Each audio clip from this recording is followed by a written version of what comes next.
Hey everyone, and welcome to today's Explainer.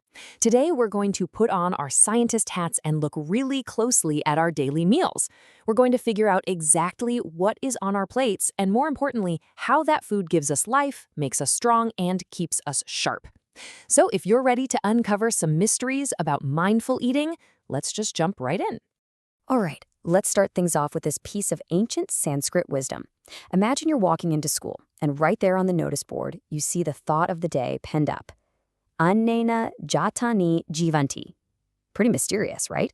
Two curious students, Medu and Mishti, actually saw this exact quote, and it totally stopped them in their tracks. It turns out this little phrase holds the ultimate truth about why we eat. So what does it actually mean? Well, it translates beautifully to food gives life to living beings. And honestly, that's the core secret we're investigating today. Without food, seeds wouldn't sprout into plants, animals couldn't survive, and you and I wouldn't have any energy to learn or play. Food is literally the fuel powering the incredible machine that is your body. Here is our roadmap for this explainer. First, we'll look at what is on your plate. Then, we'll break down the hidden building blocks of food. After that, we'll be food scientists and do a little testing. Fourth, we'll look at preventing deficiency diseases. And finally, we'll wrap up with a quick summary and a quiz. Okay, part one. What is on your plate? Let's discover some regional food diversity. Have you ever actually looked around at lunch and wondered why your friends are eating completely different traditional meals? I mean, if you peek into a few different lunchboxes, you might find fluffy idlis in one, spicy parathas in another, and maybe a hearty fish curry in the next. Why is there so much amazing diversity in the food we eat across different states? Well, it's definitely not just a coincidence. The answer mostly comes down to geography. India is this massive agricultural country with completely different soil types and climates depending on where you are. So the crops that thrive in the north are totally different from the ones in the south. Basically, the crops grown locally are what shape the traditional recipes of that specific area. Add in local taste preferences, ancient traditions, and culture, and you end up with a beautifully diverse menu across the nation. We naturally eat what grows best right in our own backyards. Moving right along to part two, the hidden building blocks and how we actually cook them. Now, before we can eat, we usually have to cook, and looking at how we do that really shows how our culinary practices have evolved over time. Hundreds of years ago, without electricity, people relied on a traditional clay stove called a chula, which was fueled by wood, and they'd use a heavy stone grinder called a sil-batta to crush their spices. Fast forward to today, and we've upgraded to modern gas stoves and super fast electrical grinders. But, even though our tools are way faster now, the ultimate goal is exactly the same, transforming raw ingredients into something delicious and edible. Okay, let's look at the food itself. Imagine a mystery snack that packs a lot of energy, let's say 536 kilocalories. Kilocalories, or kcal, is just the scientific way we measure the energy in our food.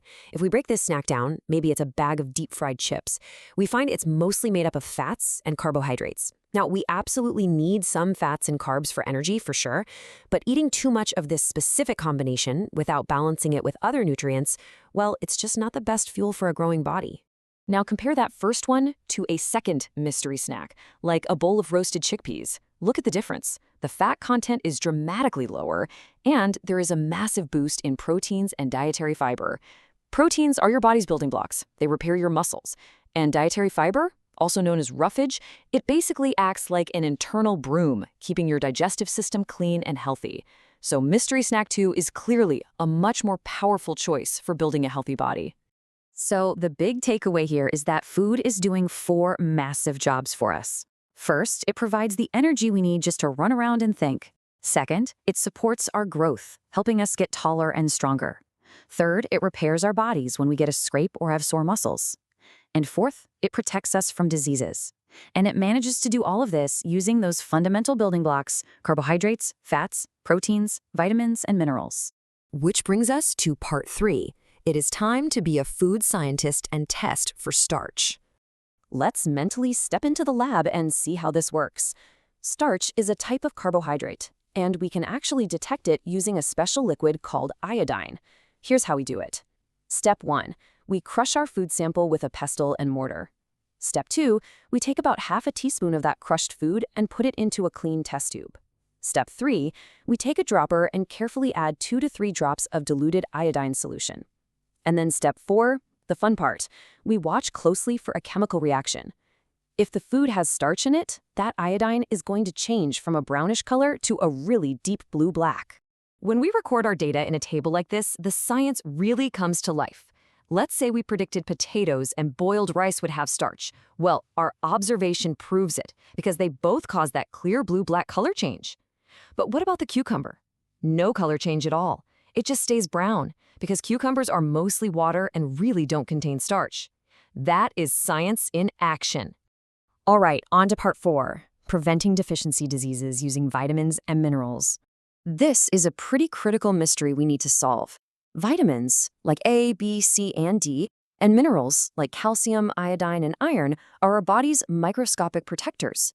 If we don't get enough of them over a long period of time, we develop what's called a deficiency. And when that happens, our bodies actually send out warning signals in the form of deficiency diseases. So, how do we overcome or prevent them? It's simple, by eating the right foods. This health matrix shows us exactly how to defend ourselves. Take iron, for instance. If you don't get enough, you could develop a disease called anemia, which causes severe weakness and shortness of breath. The fix? Eat iron-rich foods like green leafy vegetables and beetroot. Missing vitamin C? That can lead to scurvy, which causes bleeding gums. You can fix that by eating citrus fruits like oranges. And if you're missing vitamin D, it causes rickets, making bones soft and bent. The solution there is getting some morning sunlight and drinking milk. And that brings us to part 5. Let's do a quick summary and a final quiz to test your knowledge. Seriously, take a mental screenshot of this slide right now, because these are the absolute essential concepts to remember. Our main energy and growth nutrients are carbohydrates, proteins, and fats. Our microscopic protectors are our vitamins and minerals. Our digestive helper is dietary fiber or roughage, and make sure you remember those key deficiency diseases we just talked about: scurvy, rickets, and anemia. If you master these basics, you've mastered the science of mindful eating. All right, food detectives, quiz time. Let's see what you remember from our earlier culinary timeline. What was the name of that traditional stone grinder historically used to prepare food and crush spices before modern electrical grinders existed? Have your guess ready? If you guessed the sil-batta, you nailed it. It's an amazing piece of culinary history, and actually, a lot of families still proudly use it today because of the incredible flavor it brings to spices. Okay, one more question to see if you mastered that health matrix. Which specific mineral deficiency causes anemia, leading to terrible weakness and shortness of breath? Think about what you need to eat to fix it. It's an iron deficiency. And because you're a food scientist now, you also know exactly how to fix it. Load up your plate with green leafy vegetables, beetroot, and pomegranates to keep your blood strong and full of energy. To wrap things up today, just like we started with ancient wisdom, let's end with some too. Who is healthy? One who eats food that is wholesome, in moderate quantities, and appropriate for the season. Food is so powerful. It builds you up, heals you, and energizes you. So I'll leave you with this final thought to ask yourself the next time you sit down for a meal. Are you eating mindfully? Thanks so much for exploring the amazing science of food with me today. Stay curious and keep eating healthy.